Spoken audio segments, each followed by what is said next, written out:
Happy Monday. I'm here with my colleagues who sit with me on the Citizenship and Immigration Committee today, and it was a busy day on our file. We had the Minister appear before committee as well as her officials, and we also, of course, had the Auditor General report this morning, which my colleague Brad Rudikoff is going to talk about some of the findings there. But here's the upshot. We had the Minister of Immigration here today admitting that the government is still bringing in very high levels of foreign student permits, knowing that there are, well over, as reported by the CBC, close to 2.9 million people in the country that are either on expired or will have their visas expired this year. That's on top of reports from the Globe that say that there are at least 500,000 undocumented persons in the country. On top of all of this, we have a 14% youth unemployment rate. We had very bad job numbers last week. And we really didn't get a sense of confidence from the minister that the system was being brought back to control. In fact, when we brought up that there was a Black Locks report this morning about a memo within Employment and Development Canada that said that essentially they admitted that they knew that the youth unemployment rate was linked to the extremely high, ridiculous numbers of foreign student permits that were allowed under the tenures of Minister Fraser and Minister Miller. The fact that they're kind of doubling down on flawed processes and a lack of coordination at a time when we have a jobs crisis is really concerning. So we did try to hold the minister to account today on that. We do not think that clearly as evidenced in the Auditor General report, the government has the system under control, and we do have concerns about the government continuing to bring in high levels of foreign students permits when we know that there's fraud and youth jobs crisis. And my colleague Brad will speak to the fraud component and what we heard at committee. Thanks, Michelle. Yeah, 4 years ago, I started to bring forward the idea of fraud that we're seeing among the foreign students that we have in Canada. Brought it to committee. The government acknowledged at that time there was a problem. And now here we are, 150,000 cases later, and the government can still only manage to investigate 2,000 of those cases a year. We pressed the government on that today, and the minister said it was 2,000 cases, which to me is very disturbing. We also tried to bring forward amendments to C-12 to try to address some of these issues, and of course most of those got batted down by the government. All while, as Michelle said, we're still bringing in 150,000 students a year amidst the job crisis where youth unemployment's at 14%. The government needs to rethink what they're doing, and they really need to apply more judgment to these cases. They need to be processing more than 2,000, and they need to be investigating more than 2,000 fraudulent cases a year. But they claim that's all they can do, even though they have a $6 billion budget at IRCC. I just want to add to that, and then Costas is going to talk about some of the issues that we brought up with regard to identifying agents of the Iranian regime either entering Canada or removing them. But just to add to what Brad said on the fraud component, we did press officials at the committee on where their funding priorities were. They're saying that they don't have enough resources, and it was a matter of priorities to be able to detect fraud while the government is still bringing up high levels, very high levels of issuing very high levels of new student permits. Today they talked about how they spent $40 million on buying a hotel in the Ottawa area for asylum seekers. So we don't think that the government has their priorities right, both from a policy setting perspective, but also from the capacity to fund processes that would ensure a fair and orderly system. And Costas is going to speak about Iran.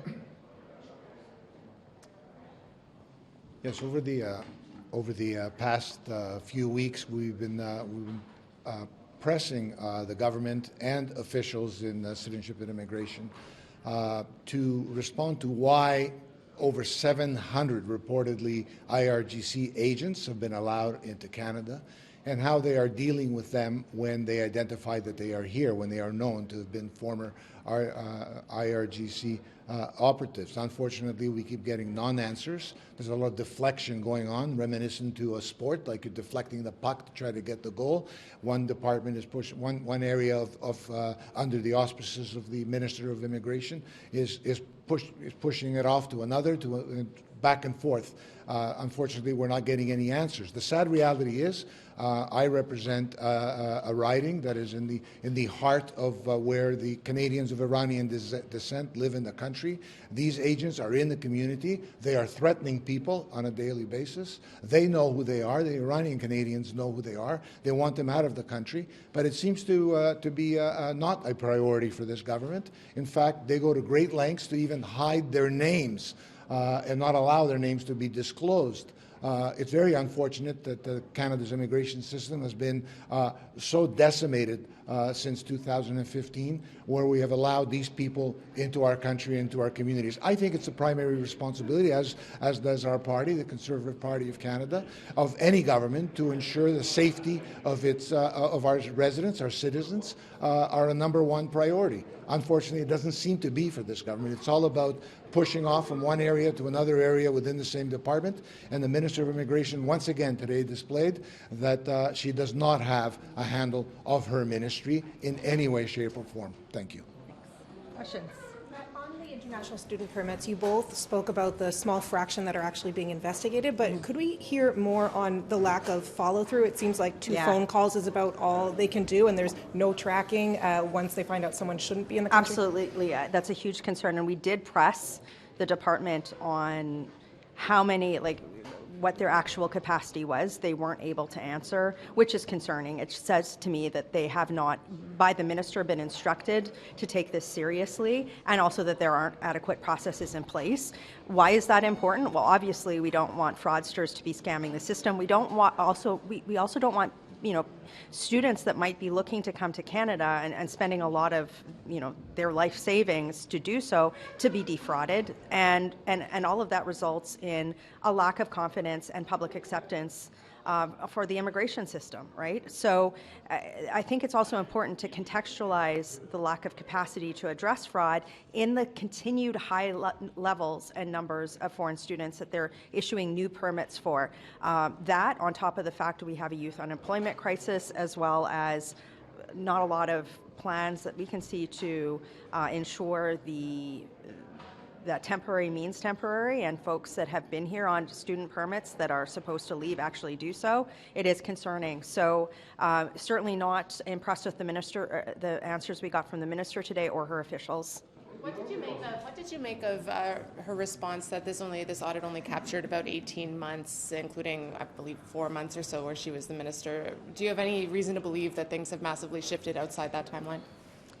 No, I mean, I've been on and off in the role of critic for immigration over the better part of a decade, and I've watched the cumulative impact of several immigration ministers fail, right?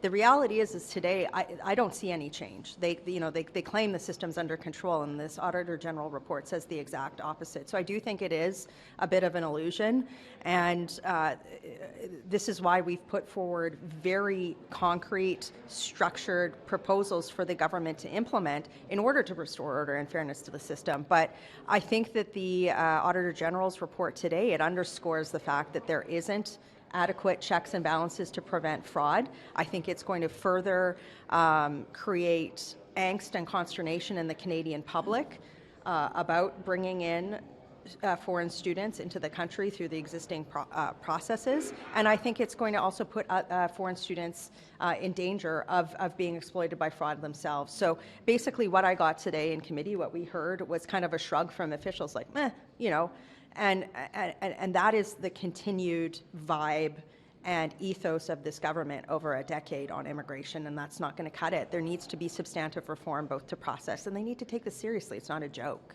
The auditor also flagged about 800 some odd students who initially had approved visas. The visas were later found to include bogus acceptance letters. People might have misrepresented themselves in interviews. But she says the immigration department didn't do any follow-up, and about half these people have gotten some kind of additional immigration permit otherwise. The auditor was saying that she doesn't think the government needs to bring in any new processes because there are powers that exist, but they just weren't used at all in these situations. Just what do you make of that coming from the auditor and some of these people getting additional permits when really something should have been flagged? So earlier in the year, we did put forward several substantive amendments to Bill C-12, including an amendment that would have put some of the onus on post-secondary educational institutions that are issuing these invitation letters to share some of the cost of if, let's say, somebody makes a fraudulent asylum claim or overstays their visas. I think that the fact that the federal government isn't looking at the system holistically and in a way to try and prevent fraud from tip to tail is problematic, right? But even where they are looking, they're not able to flag it. And again, I would say that this is highly problematic because it means that we've brought too many people into the country too fast for housing, healthcare, jobs to keep up. That has lowered public acceptance for immigration, and frankly, it's just a giant dumpster fire. And I read the report today, and I just went, well, nothing's changed. So we will continue to push the government with our proposals to reform the system. But I mean, even the responses we got from officials today, it was very clear to me that the minister was not exerting CEO level will on the department or with her other colleagues to fix this mess. And I share the opinion of some of her colleagues that talk to the CBC who think she's not up to the job. Thank you. Good morning. Well, good afternoon, everyone. Thank you for being here. My name is Joël Lightbound. I'm Minister of Government Transformation, Public Works and Procurement, and I'm joined with my colleague Lena Metlege Diab, Minister of Immigration, and Gary Anandasangaree, Minister of Public Safety, to respond to the Auditor General's reports today regarding our three different departments. D'abord, j'aimerais remercier la vérificatrice générale pour son rapport me concernant eu égard à la transition du système de paye Phoenix vers Dayforce. Les trois recommandations qu'elle émet sont à propos et mon ministère les accepte. On va continuer de travailler avec elle pour la suite des choses pour s'assurer d'une transition ordonnée vers un nouveau système de paye après les ratés qu'on connaît et qu'on connaît tous du système de paye Phoenix qu'on est en train de tranquillement et disons, le plus rapidement possible, mais de la bonne manière éliminer pour passer vers le système des forces. Donc, je m'arrêterai ici. On va être disponible pour les questions et je laisserai le soin à ma collègue Mme Diab de poursuivre. Merci. Bonjour tout le monde. De ma part aussi, I want to thank the Office of the Auditor General for its audit on IRCC's reforms to the International Student Program. The Auditor General recognizes the progress we've made to strengthen the program, including reducing the number of international students, diversifying the student population, and improving program integrity through the new Letter of Acceptance Verification System. Les étudiants internationaux apportent des bénéfices importants au Canada, mais le système se doit être viable, crédible et bien géré. In 2024, the government acted to curb unsustainable growth, ease pressure on housing and communities, and strengthen integrity after years of rapid demand-driven increases. The measures are working. Our new government is taking back control of our immigration system and reducing the temporary population. Les plus récentes données de Statistique Canada montrent que le nombre de résidents non permanents a diminué de 171 000 en quatrième trimestre de 2025 pour atteindre 2 600 000 au 1er janvier 2026. So we accept the Auditor General's recommendation to strengthen the follow-up where suspected fraud or non-compliance is identified, and we will act to improve these processes. Our focus will remain clear: to protect genuine students, to support our communities, and to strengthen the integrity and restore public confidence in our system, and that is exactly what we will be doing. Thank you.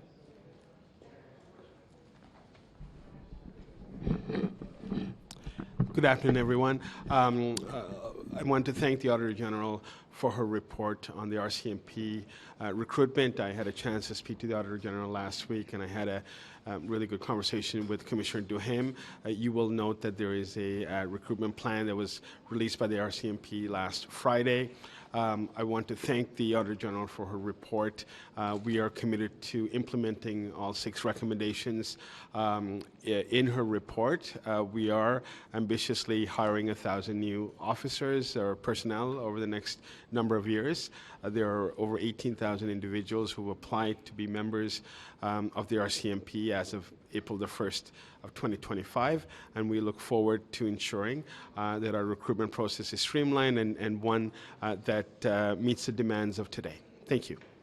Minister, Yeah, why does your department have so little capacity to investigate non-compliant, potential fraudulent cases? And what tangible things are you going to commit to today to improve that? So we will be centralizing the investigation. We will be streamlining anyone that is flagged.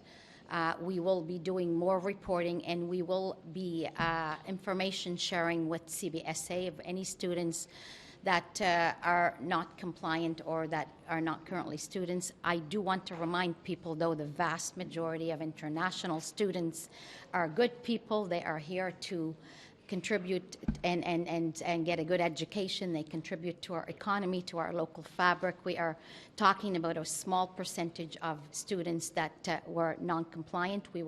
We accept the Auditor General's report. We will definitely do better, and we will be more consistent. It's the consistency. So the Auditor General did say we are doing these things. We just need to be more consistent and ensure that those files that are flagged are more followed up. Est-ce que c'est possible de savoir comment vous allez vous y prendre pour détecter davantage de cas de fraude? Allez-vous investir davantage de ressources? Comment ça va marcher? Alors, on va centraliser nos ressources, c'est la première chose pour les investigations. Aussi, on va travailler plus directement avec CBSA pour ceux qui leurs permis sont finis et n'ont pas renouvelés. On a déjà fait toutes ces choses. La question est ce qu'on doit faire plus, et on va le faire. Is the budget for investigations being increased? Officials specifically said they only had enough money for 2,000 investigations a year of the 150,000 student visas that were flagged. So are you putting more money, yes or no, into these investigations? So you're correct. The IRCC has was able to do 2,000 cases. I think the good news is, well, I don't know if it's good or bad, depending on where you look at it, but the student population numbers down by 60%. We've certainly curbed the numbers, which mean it'll curb that. The other thing that I said to you, these are small percentages of the cases of international students. Well over 94%, if not more, of international students have no issues whatsoever. And even in the other percentages, it's not that they are all problematic. The issue is consistency, to ensure that if there is something that the department realizes is that puts a flag on it so that it's sent to further be looked at. When there has been a flag on things, 800 cases, according to the Auditor General, people had issues with the schools that they have brought forward. Hundreds of those people were then able to get additional immigration documents, including permanent residency. So that flag is clearly not working.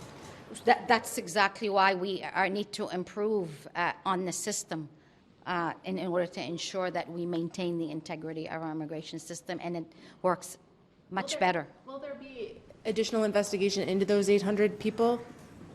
So the department has those that are problematic. Yes, anybody that is applying for an extension or anything like that, they're all reviewed. But they haven't been reviewed. Those people got permanent residency after your own department deemed that they had fraudulently claimed things on their original application status.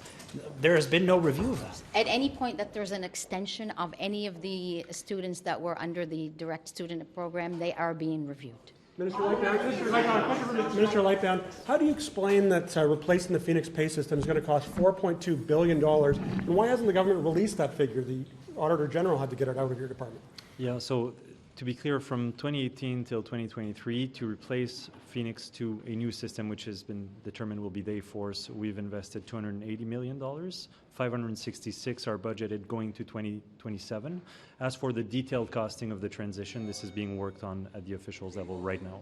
Monsieur Lightbound, la VG s'inquiète quand même du rythme auquel on arrive à résorber les arriérés de paye de Phoenix. Donc, on s'apprête à importer dans Dayforce tous les problèmes de Phoenix. Non, comment on va définitivement régler ça? pas, parce que s'il est clair qu'il faut que le système soit exempt d'erreurs avant qu'on fasse la transition, c'est pour ça qu'on y va vraiment étape par étape, avec par exemple la commission sur le nucléaire, ensuite Services partagés Canada, mon propre ministère, Travaux publics et approvisionnement, où on traite les arriérés dans ces ministères-là en priorité. Maintenant, quand on parle des chiffres, si on regarde au cours des 2 dernières années, il y a quand même une réduction de plus de 50% des arriérés de paye, puis je pense que définitivement, il reste du travail à faire. définitivement, on peut faire mieux eu égard au système de paye, puis c'est ce que ce nouveau système vise à accomplir, c'est-à-dire une paye à temps avec un bon degré de justesse. On your RCMP, your government has committed to contract policing. This is after multiple reports have recommended the opposite. Is this AG report not more proof that the system as it is not working and that public safety across the country is at risk? Does this not ask for more reform of the RCMP? What I think this calls for is for us to improve the recruitment process. For the RCMP, there's a real demand, as I had indicated, over 18,000 applications that are in process. We are condensing the recruitment process to now 6 months. We are ramping up federal policing, as you're aware, including additions of 1,000 new personnel directed towards federal policing. I believe that you could do both. We can do a very effective federal policing model and still do contract policing with the provinces. We will be commencing conversations with the province with respect to the renewal that's about to take place in 2032. It does require a number of different decision points, and we look forward to working with the provinces on the appropriate way forward. This has been a known problem. The commissioner, I know, it sees with it. It's not for a lack of trying. So what kind of accountability are you going to ask of him and of the RCMP, because they clearly are not getting this right? Look, there's work to do. There was a recruitment plan that was released last Friday. I think it speaks to a lot of the improvements that our CMP is making. One of the things that I've been pushing for is increased level of representation from Indigenous communities, particularly the Inuit, as we look at Arctic sovereignty as a central part of the work that the RCMP do. And of course, over the number of months coming forth, we will be recruiting the 1,000 new personnel that's so critically needed to strengthen federal policing. But the Inuit policing program has struggled for years to even attract Inuit to enter the program, and even when they do go through the training program and go through DEPO, a lot of them report that there's no support after they've gone through the program. So what needs to change to attract more Inuit to become police officers? Well, I think it's a really good question, and let me just say that 25 years ago we had a single cohort of Inuit police, RCMP, that were recruited, trained, and deployed into the community in the north. Many of them retired. Some of them are now actually working with us to ensure that there's greater recruitment. One of the central part of the work that I'm doing is to ensure that there's greater capacity in the north by Northerners, and it is something that we're absolutely resolved on fixing. As part of the recruitment process, I was up in Yellowknife 2 weeks ago. Our deputy minister was in Yukon. We will continue to be directly involved in the recruitment process, especially from the north, because we know that is a critical area where long-term sustainability of policing in the north will require Inuit to be very much part of the RCMP. Mr. Diab, how can we stand there? Mr. Diab. Sorry, can I just answer? Sorry, recruitment's one thing, but how do you support them after they've gone through the program? You haven't talked about that at all. Look, I appreciate the question, and you're right. Like, it is not just about recruitment; it's about retention, it's about development as well as promotion. And this is a matter that needs to be addressed at every step of the way. The first thing for me and the biggest priority is recruitment, and that is a subject of the Auditor General's report. And look, we are absolutely resolved on implementing the 6 recommendations. But the conversations are happening in terms of how you recruit, because it's not just about recruitment, it's about making sure that people can sustain their work within the RCMP and in fact work within their communities that very desperately need those supports. Minister Diab, how can you repeat over and over again to Canadians that this is a small percentage of troubling cases, when right there it says 153,000 cases and your government was only able to investigate 4,000? What message does that send to Canadians who are concerned about the potentially tens of thousands of other problematic cases? So we will improve and centralize investigation, and we will improve investigating those cases that are flagged. We thank the Auditor General for her report. As I said, it covers an 18-month period of a 4.5-year system that we are doing. Prior to this period, you have to remember international students as well as any non-permanent residents. There were no targets for them, and the system needed control, and that's exactly what was started in 2024 to control the numbers, to flag what is happening. Yes, go ahead. What cases will you be able to investigate with this centralized system you're talking about? So there will be a lot of efficiencies that will be had. This department is looking at all of that. There's also a digital modernization happening in the system that will help the efficiency of that, plus many other types of applications that people are making. One last question. Over the 11,000 people in your department, how many are in a team investigating these cases? Can you give me a number? We'll have to get back to you with that. 23,000 people, according to the Auditor General, said that they were here past their visa. Maybe Mr. Anandasangaree, you can answer this. It's about the CBSA. I'd like to say something. I'm even less confident now in the system than I was after watching that. Here's the reality. The minister has had this report for some time. That's how Auditor General's reports go. The fact that she's coming out here and cannot come up with a few key, clear deliverables to change the system and ensure that all of these cases are being reviewed is crazy to me. But also, some of the things she said were just wrong. For example, she said that some of these permits were extended, but they got PR. That's not the same thing. To me, the fact that the minister had this report, did not do anything about it, and came with those lack of answers, it's going to make more Canadians have a lack of faith in the system, and frankly, it's going to tell Canadians that the people who are in control of the immigration system are the fraudsters, not the government. So we will be holding the minister to account on this with more proposals. Thank you. Prime Minister Mark Carney is trying to muzzle the Parliamentary Budget Officer, who has exposed the government for a number of things, one of which is exposing the Liberals' doubling of the deficit, doubling of the debt, manipulating the books, Canada's books, with 2 credit cards and the redefinitions of operating expenses and capital investments to be able to hide the highest spending outside of COVID. We now know that there's approximately $94 billion that has been shifted from one bucket to the other, only to make it look like spending is going down when that is in fact not the case. The Parliamentary Budget Officer also has exposed Mr. Carney's broken promises to double housing builds, exposing that the housing builds are in fact declining. Conservative members of committee will be voting against the Liberal nomination to replace Mr. Jacques. And we are calling on the Liberal government to reinstate the rightful PBO, Mr. Jason Jacques, who will tell the truth about Carney's illusions. What are your interests with the current nominee? So this is not about the current nominee. This is about the fact that Mr. Jacques, the former PBO, is being removed. Why? He was nominated. The Prime Minister had confidence, full confidence in him, when he was put in place to be the interim PBO. And even the OECD has recognized him as best in class. What has he done since? He has done his job in exposing the government. Let's remember, the Parliamentary Budget Officer is supposed to be nonpartisan. They are the fiscal watchdog. And he did exactly that, and now he's being removed. Why? To silence him. But wasn't His time was up, was it not? Like his term was finished? Is it not the purpose? So he is the rightful PBO. He should be reinstated because he is the best in class.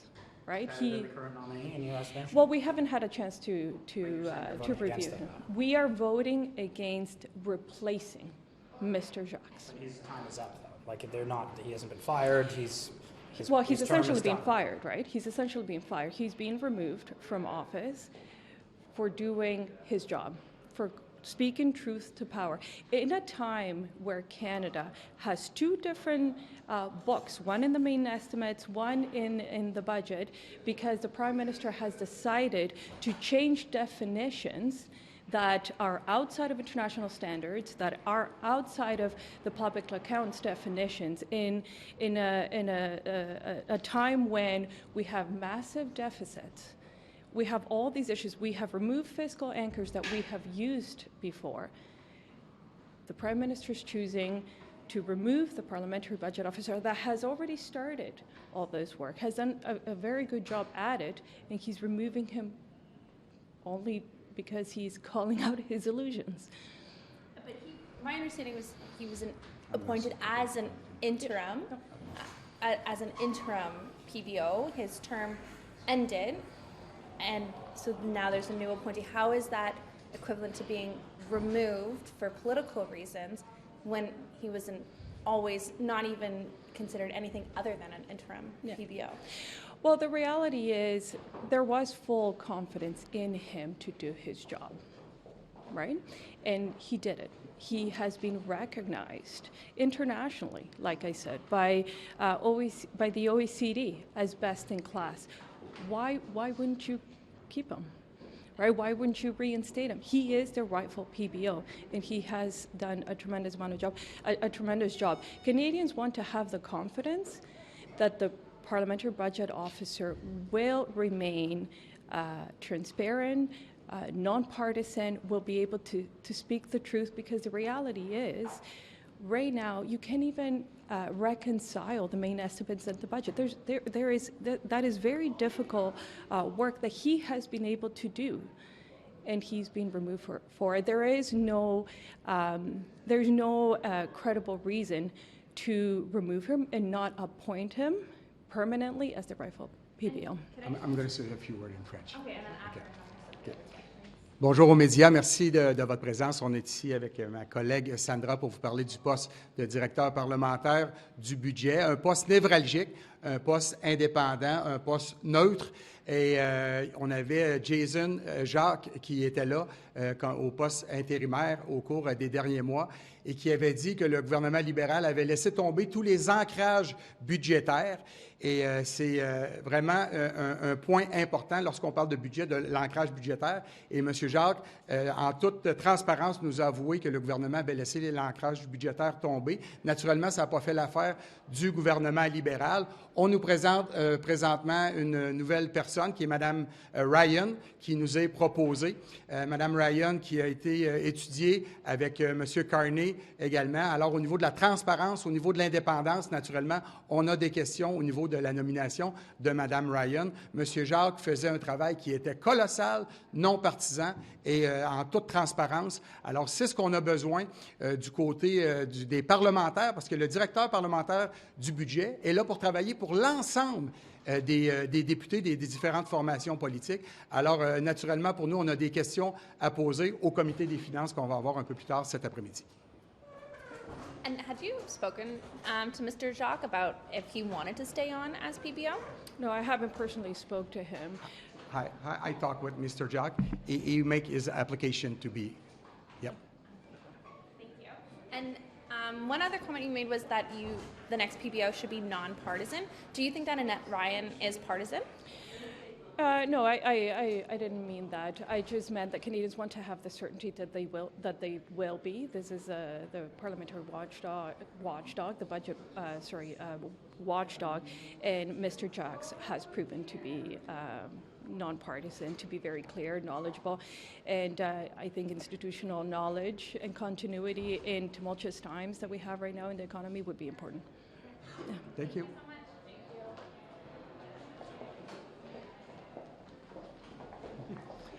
Good afternoon.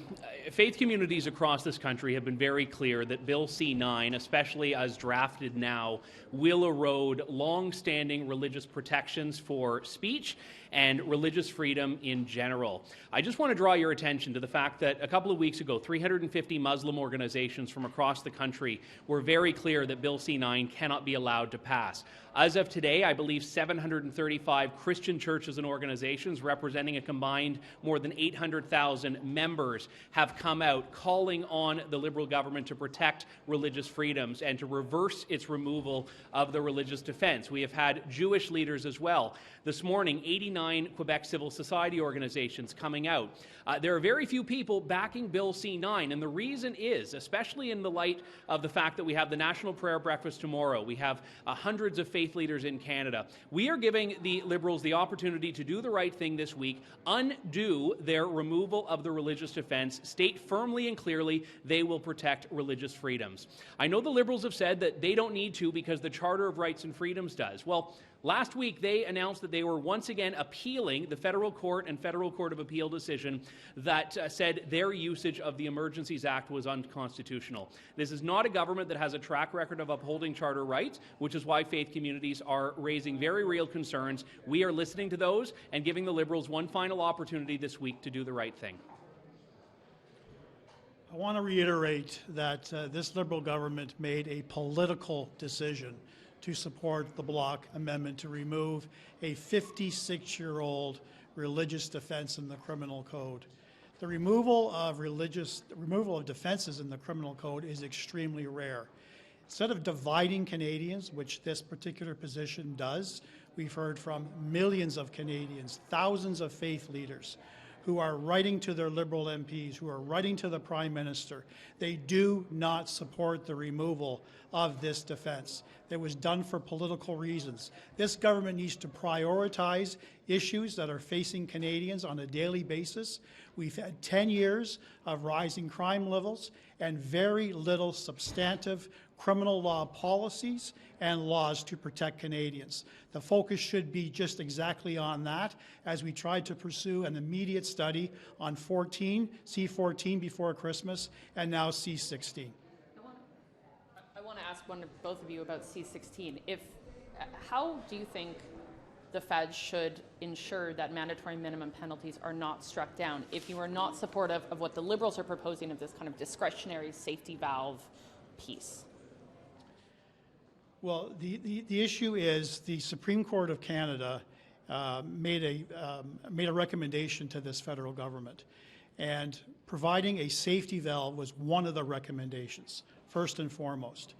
The Liberal government has now introduced a safety valve, an exception to allow defense counsel, to allow accused to take a look at unique circumstances that in their view would constitute cruel and unusual punishment, with the exception of murder and treason. Every other mandatory minimum penalty is now up for that particular debate. This actually weakens our criminal laws. It allows violent criminal offenders, those who should be detained and locked up for prison sentences, it now allows them to actually make an argument for a conditional sentence. But if not this route, how would Conservatives propose keeping these mandatory minimums in place without the court striking them down, which it has done in the past? As many dissenting judges from the Supreme Court of Canada have articulated, Justice Moldaver, Justice Wagner, in their dissent, have already indicated there is built-in safety valves already within the process. For instance, the Seneville decision, the Supreme Court of Canada relied upon a crazy hypothetical involving two young men who shared an intimate image of one man's partner. Now, there is inherent police discretion on which charge to lay. There is no police service that I have spoken to in this country in that unique circumstance who would have laid a possession of child pornography or child sexual abuse material or accessing CSAM. They would have used the other tools within the criminal code to deal with that unique circumstances. So we have built-in mechanisms to provide the appropriate safety valves by policing as well as crowns.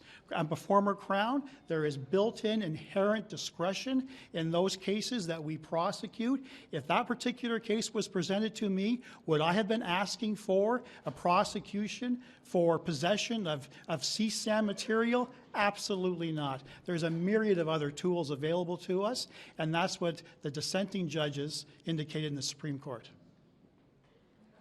Thank you. Thank you. Good afternoon, everyone. You have seen I answered a question in the House. Just to reiterate that we are obviously extremely shocked and saddened by the incident that occurred at LaGuardia Airport late last night or early this morning. And I want to send my condolences, those of Transport Canada and certainly those of all of the Government of Canada, to the families of the victims, to the families of those who were injured, to obviously those themselves who were injured, and the many people who must have been very concerned by these incidents. We have a team that is on site. If they're not physically on site, they're certainly heading there, which includes transportation safety officials as well as a Transport Canada advisor. I've spoken to the head of the Airline Pilots Association for Canada, the CEOs of Air Canada and Jazz, and we've offered all of our cooperation to them and obviously our sympathies to their employees as well. So many people work in the transportation sector in Canada. Some of these jobs involve taking risks, and I think it's important that we continue to underline how much Canadians support and appreciate the people who do that incredible work for Canada. I've spoken finally to my American counterpart, Secretary Duffy, who has pledged cooperation of the government. Unfortunately, there have been incidents, as we both observed on the phone call, including the Delta incident in Toronto, which has caused our respective transportation safety personnel to work together. So it's an unfortunately well-worn path, but we did want to stress in both of our cases how significant and important the cooperation has been between the transportation safety officials and the FAA and Transport Canada. So thank you very much. Donc en français, on veut exprimer évidemment notre tristesse et nos sympathies, nos sincères condoléances aux familles des victimes, aux familles, aux amis et aux victimes eux-mêmes de ceux qui ont été blessés dans l'incident survenu à l'aéroport LaGuardia tard en soirée hier ou tôt ce matin. Je suis en contact, j'ai été en contact avec les PDG d'Air Canada, de Jazz Aviation, ainsi que du syndicat des pilotes pour offrir toute notre aide et notre soutien.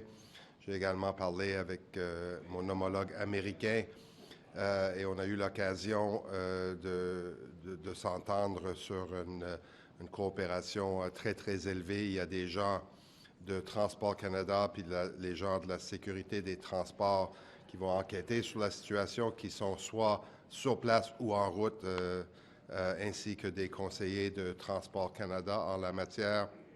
Le secrétaire et moi avons eu l'occasion de se dire que ce sont des sentiers malheureusement battus, étant donné qu'on travaille ensemble sur des incidents. On a eu notamment l'incident il y a un an ou deux avec Delta, où on a eu l'occasion de travailler ensemble. Donc, on va aller au fond des choses, on va chercher les réponses que les gens recherchent. Et je veux conclure en disant qu'il y a beaucoup de gens qui travaillent dans le secteur des transports au Canada qui prennent des risques à tous les jours. Puis je pense que c'est de mise aujourd'hui qu'on souligne leur rapport, leur contribution et les remerciements de l'ensemble des Canadiens. So, thank you. There is this very dramatic recording that, of course, has become public involving the air traffic system. I wonder, presumably you've heard it or read about it, what you make of it. Look, it's really important. I know a lot of, especially today, these incidents, where they weren't filmed before or access to that material was not so readily available.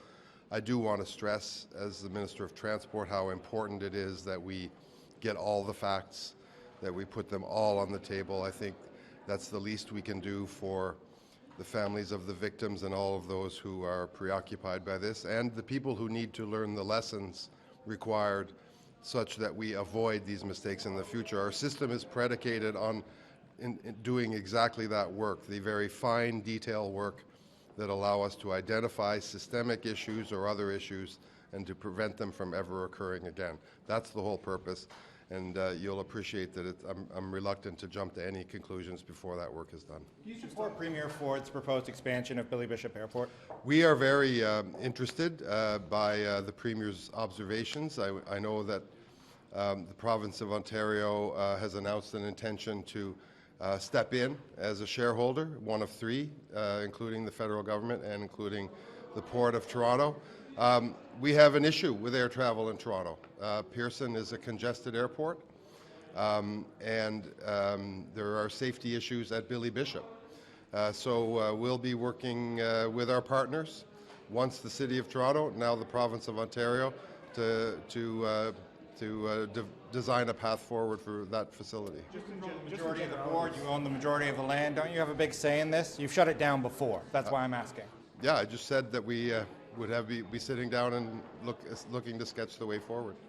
Just generally, without tying one together, but I'm wondering if you have an update or a snapshot of the current situation regarding air traffic controller vacancies in Canada, and whether, in your view, NAV Canada has done enough on the recruitment side of things to alleviate that vacancy rate. Yeah, look, the first thing to say is there are open positions in air traffic control. It's an incredible career, and we hope more people choose that career. The airport and air traffic systems in Canada are incredibly safe. In fact, are among the most rigorous and reputable in the world. And we want to keep it that way. But we do have a shortage of air traffic controllers. It's a high-skill profession, a very difficult job, but a very rewarding job as well for those who perform it. I want to thank all of those who do that work. And obviously, I've asked NAVCAN to continue to come up with solutions for recruitment so that we can reduce the undue reliance we have on a smaller number of air traffic controllers than we would wish to have. Do you have any concerns about the state of the American system right now? No, look, I have a big job in Canada making sure that safety is our primary focus here in all sectors, all modes of transportation in Canada, and I know that there are some really highly qualified and motivated people who work in the transportation safety sector in the U.S. as well. So I want to reassure everyone traveling that we have among the most modern, best systems in the world, and we need to keep working to maintain them. As far as you're aware, is there an issue with regards to Canadians going through the training program, getting the certification, but then taking jobs outside of Canada in other countries? I'm not up to speed on the latest statistics on that. I mean, normally Canada is a net beneficiary, frankly, of across professions of training, but I'll take a closer look at that. Yeah. What would your message be to Canadians who might see and hear about shortages on both sides of the border when it comes to air traffic control, see these accidents happen, and might wonder if it's still safe to travel to places in the United States? Well, look, I want to be very reassuring. Canada has a very, very high and rigorous set of standards when it comes to regulating safety in all modes of transportation. And those standards are being maintained. In fact, we work all the time to make sure they're continuously improving and being elevated, those standards. We want safe workplaces, and we obviously want the security and safety of people, of passengers in that system. So I can vouch for our policy, which is to put safety at the heart of all of our transportation policy.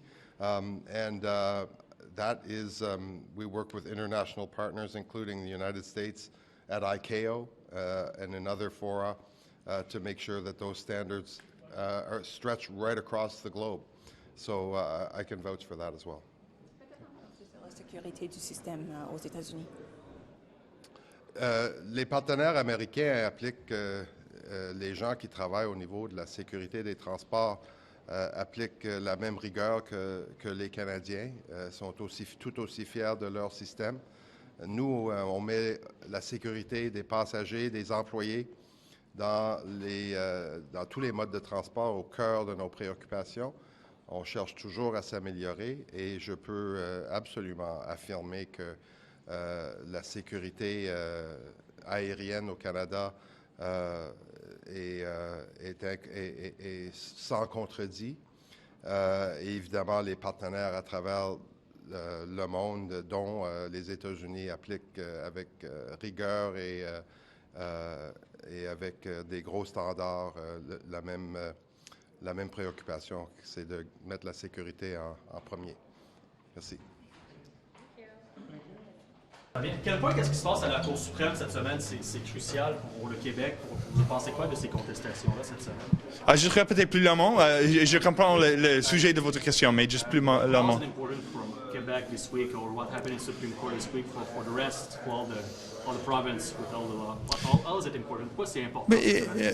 Chaque fois, le Cour suprême du Canada a fait une décision aussi importante pour tout notre pays. Maintenant, il y a beaucoup des enjeux qui engagent l'intérêt national.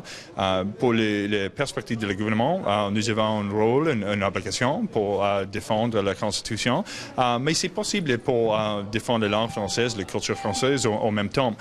Mais le cas arrivé devant le Cour suprême du Canada, ce n'est pas approprié pour moi de participer dans les discussions hors de cours, mais je veux regarder le cas dans le cours ce semaine.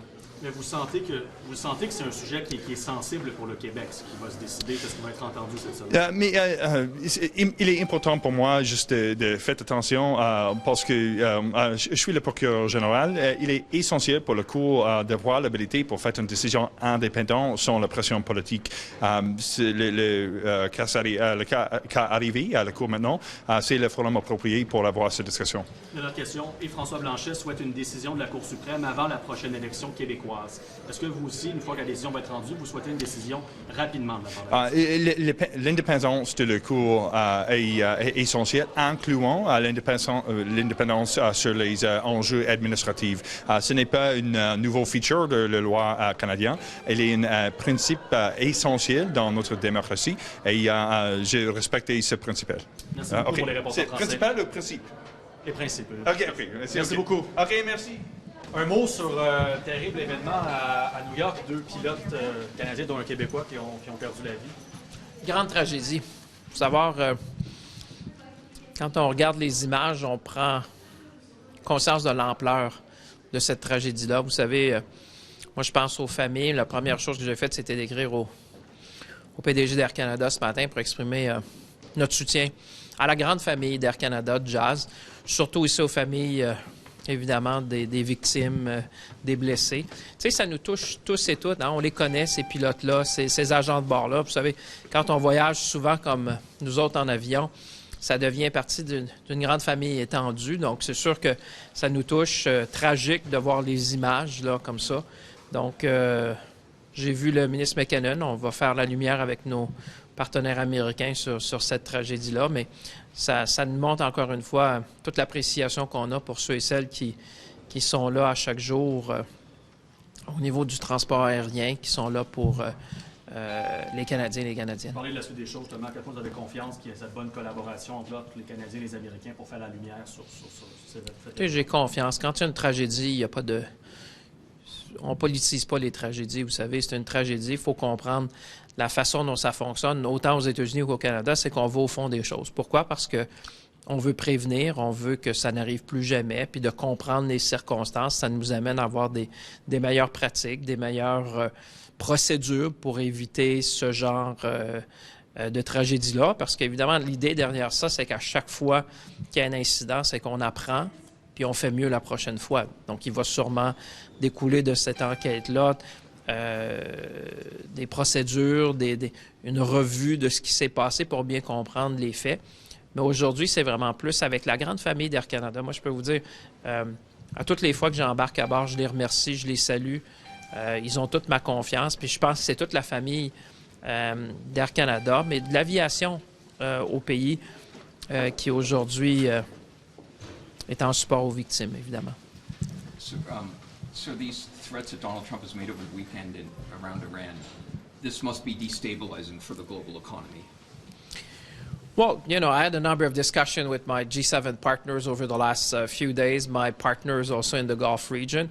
There is no doubt that, you know, what I was saying, if the economy in 2025 was uncertain, now we have a degree of volatility and complexity that has not been seen in a long time. Clearly, what we need is a de-escalation. We need to have freedom of navigation in the Strait of Hormuz. I think everyone understands that the longer that the situation continues, the more challenging it's going to be for different economies, particularly in Asia and in Europe. You know, when you talk about diesel, when you talk about jet fuel, when you talk about fertilizer, Canada is more resilient than others because we are a net producer of oil and gas.